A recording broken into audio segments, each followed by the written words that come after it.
the program itself is an opportunity to bridge the gap.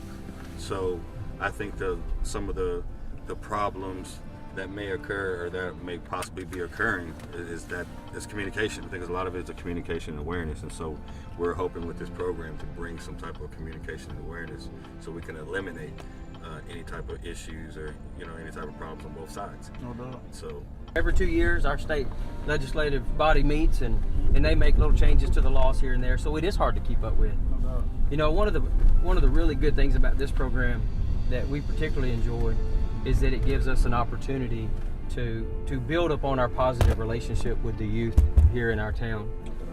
I have a personal philosophy that a police department, a law enforcement agency, must have a positive relationship with the members of its community in order to be effective. Absolutely. And you can't wait for some tragedy to happen for that relationship to try to build. So you have to have that relationship before you have some tragedy or some event that brings into question whether either side, maybe somebody from the community or an officer is doing the right thing. Absolutely.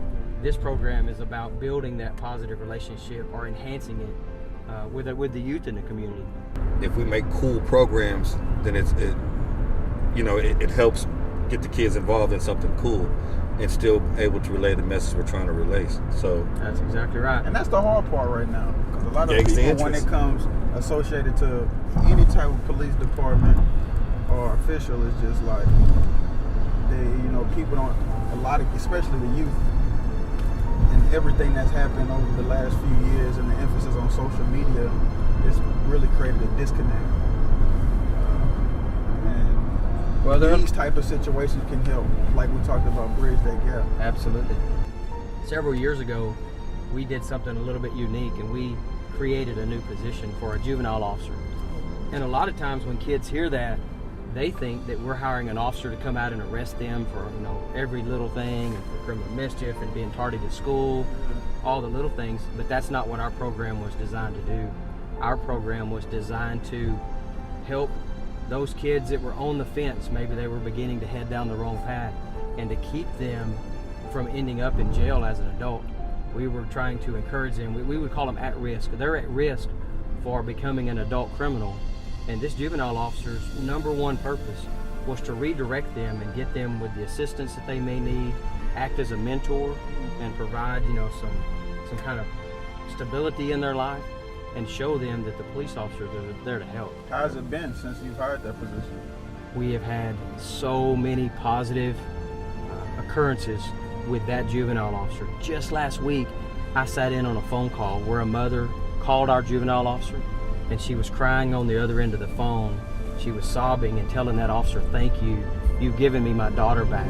Not everybody plays sports. I don't know that little girl's situation, but it's kind of like a father figure or a coach in life. For me, you have your family at home, but you need that person. You need that mentor outside of the household just to help you in school, principles of life, how to grow up and be the right type of role model for kids, and you have to learn it at a young age. So for me, it was Coach Hartman in high school. I still talk to him till this day. But for her, have a juvenile officer, somebody to take the time to listen to her, to be patient with her. That's what we all need. It's just unfortunate we don't get that type of attention one-on-one. a lot of the complaints or a lot of the scrutiny where you have to reprimand some officers or where you have to stand by some officers. Yes, sir. How does that affect you on a daily basis? Understand that my decisions have an impact on that employee's life, and I don't take that lightly. I make absolutely certain that we give the officers all of the support and all of the training and all of the expectations that they deserve in order to do their job, so that if they do wrong, it's not because they didn't know better, it's because they made a choice. My biggest question would be, when you talk about discipline, and you see so many police officers today that are recorded blatantly doing wrong, and they get an absence of leave, and then eventually they come back, they get their jobs back, and it's just a redundant process. And I think especially as minorities in the community who are seeing these issues happen, you're seeing the brutality, you're seeing the excessive force, and you're seeing these officers get put on leave and come right back. what goes into that, and how can that be a big change? Because I feel like everything else is subjective. I've seen a lot of videos as of recently of men and women being killed or murdered for a simple traffic stop. And for a number of reasons, I would agree with both sides. Sometimes a police officer coming with the possibility of every interaction can be the last one of his career for his life, and then this person isn't really obeying orders. You know, it could be so simple. Keep your hands up. Let me see everything. People move around. They talk reckless. The tension increases. These are all, like I said, subjective situations. But when there is blatant excessive force, how can y'all do a better job of saying, look, this absence of leave situation, this gray area, is causing a lot of frustration in the community. Is it clear cut in certain situations, or how can y'all do a better job in that sense? No, that's a really good routine is it a routine for a complaint and then you put them on leave? Is that's standard? If that complaint, just based on its own merit, without any investigation, is one that is of a serious nature, that means somebody could be in a position of danger if this officer is left on the street, you know, doing their job while you investigate it, or if there's a concern that there's continued illegal activity, then you certainly remove them and you put them on administrative leave. If it's a minor infraction or something, you may leave them on the job, or you may reassign them to some desk duty or whatnot. But as that seriousness goes up, so does the likelihood that you're going to suspend them or place them on administrative leave while there's a due process that takes place. So in some cities, some cities have different types of regulatory bodies that oversee the process within the department. Some cities are civil service, and there's an outside commission that oversees how the department operates and offers some oversight.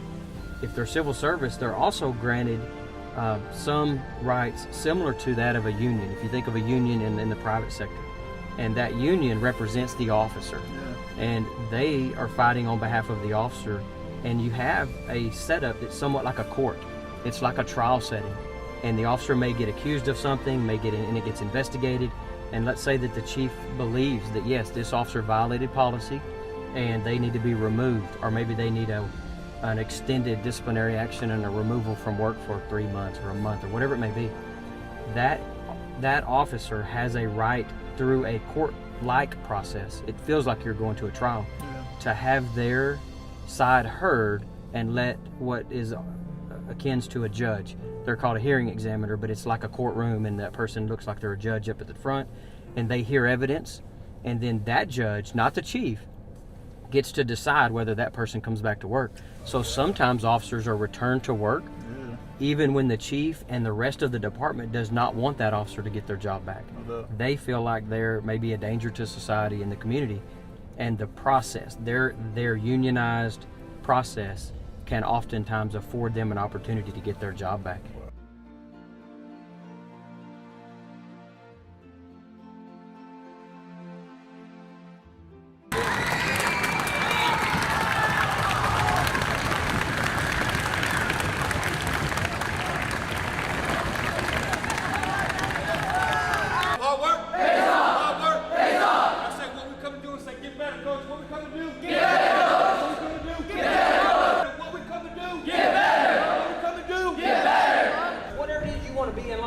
Just be somebody positive. Be somebody that helps. These officers that are right here, athletes here, they want to be somebody in the community that serves and gives back. That's why Marcus is here today. He's here to show y'all that it's okay to be a role model. It's okay to be somebody that people look up to, and it's okay to give back. He's here giving back his time. Did y'all hear that? Super Bowl champion. Did y'all hear that? Who wants to be a Super Bowl champion, baby? Put your hands up if you want to be a Super Bowl champion. Look at that right there. What does it take to get to the NFL? It takes a couple things. Number one, I want to tell you just to surround yourself with the right people. You know what I mean? You got to have like-minded people who are trying to go where you want to go. And it doesn't have to necessarily be the exact same thing, but both people that are willing to work hard. You know what I mean? It took a lot of sacrifice for me to be where I'm at. And I had to distance myself from some people, and I had to really figure out who were my friends, who weren't my friends. So just make sure that you have a vision for yourself. How bad do you really want it? You know what I'm saying? That's going to show itself. And you can't fool anybody, you can't trick anybody, you just got to put the work in. Sometimes it's by yourself. Sometimes you have a group of people who are willing to do it with you, but you got to put it in regardless. And the last thing I want to tell y'all before we start all of this is that my dad sat down with me my sophomore year in high school. So y'all in middle school right now, y'all are getting insight to something years before I did. He sat me down and he said, look, you have to have a vision for yourself. And in order to achieve that vision, it has to start right now.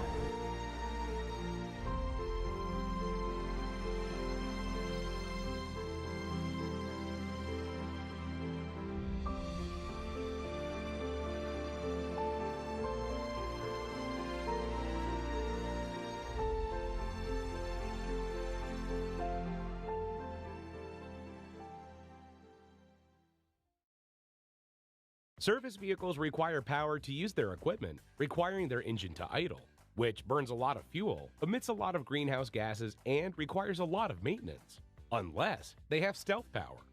Stealth power allows operation of all equipment without the engine on.